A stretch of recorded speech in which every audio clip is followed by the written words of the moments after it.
മാപ്പ് പറയണം VC-മാർ എന്ന മുഖ്യമന്ത്രിയുടെ പോസ്റ്റിന് താഴെ, സോഷ്യൽ മീഡിയ പോസ്റ്റിന് താഴെ മറുപടിയുമായി എത്തുന്ന BJP നേതാവ് കെ സുരേന്ദ്രനെയാണ് നമ്മൾ കാണുന്നത്.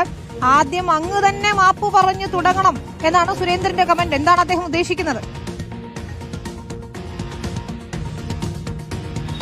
വിനിത, ഈ മുഖ്യമന്ത്രിയുടെ പോസ്റ്റിന്റെ ഏറ്റവും അവസാന വരി എന്ന് പറയുന്നത് RSS പരിപാടിയിൽ പങ്കെടുത്ത 3 VC-മാരും കേരളത്തോട് മാപ്പ് പറയണമെന്നുള്ളതാണ്. ആ വരിക്ക് തന്നെ കൃത്യമായി BJP മുൻ സംസ്ഥാന അധ്യക്ഷൻ കെ സുരേന്ദ്രൻ മറുപടി കമന്റായി തന്നെ മുഖ്യമന്ത്രിയുടെ പോസ്റ്റിന് താഴെ കമന്റായിട്ടിരിക്കുന്നു.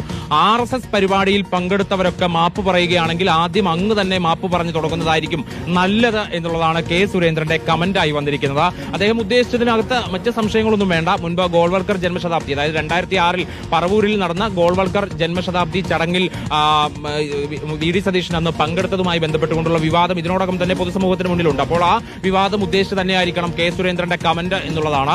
അതിൽ ഏറെ രാഷ്ട്രീയ വിവാദം മുൻപ് പിണറായി വിജയൻ അടക്കമുള്ള CPM നേതാക്കളും ഉയർത്തിയിരുന്നു. അന്ന് എന്ത് ഡീലായിരുന്നു ഉണ്ടായിരുന്നതെന്ന് അടക്കമുള്ള കാര്യങ്ങളിൽ സതീശൻ മറുപടി പറയണമെന്ന് അടക്കം ഈ തെരഞ്ഞെടുപ്പ് കാലത്ത് പോലും വലിയ രീതിയിലുള്ള ആരോപണങ്ങൾ VD സതീശൻ കേട്ടിരുന്നു. അന്ന് അദ്ദേഹം അതിന് മറുപടി പറഞ്ഞത് 77-ൽ RSSന്റെ പിന്തുണയോടുകൂടി നിയമസഭയിലെത്തിയ പിണറായി വിജയനാണ് ഇത് പറയുന്നത് അടക്കമുള്ള മറ്റ് മറുചോദ്യങ്ങളുമായിട്ടാണ് അന്ന് VD സതീശൻ ഇതിനെ നേരിട്ടത്. പക്ഷേ ഇപ്പോൾ RSS പരിപാടിയിൽ പങ്കെടുത്ത VC-മാരോട് മാപ്പ് പറയണമെന്ന് മുഖ്യമന്ത്രി ആവശ്യപ്പെട്ടതിനെയാണ് ആ അന്നത്തെ വിഷയം ഓർമ്മിപ്പിച്ചുകൊണ്ട് കെ സുരേന്ദ്രൻ BJP നേതാവ് തന്നെ അതിൽ കമന്റ് ഇട്ടിരിക്കുന്നത്. വിനീത, ശരി, ഏതായാലും വരും ദിവസങ്ങളിലും ചൂടേറിയ ചർച്ചയാകും ഇക്കാര്യത്തിൽ എന്ന തർക്കമില്ല. RSS പരിപാടിയിൽ പങ്കെടുത്ത VC-മാർ മാപ്പ് പറയണമെന്നാണ് മുഖ്യമന്ത്രി സോഷ്യൽ മീഡിയ പോസ്റ്റിലൂടെ ആവശ്യപ്പെട്ടിരിക്കുന്നത്. മാപ്പ് പറഞ്ഞാൽ തീരില്ലെന്ന് CPM പറയുന്നു. അങ്ങ് തന്നെ മാപ്പ് പറഞ്ഞു തുടങ്ങണമെന്ന് കെ സുരേന്ദ്രന്റെ കമന്റും വരികയാണ്. ഹരിമോഹൻ വിശദാംശം.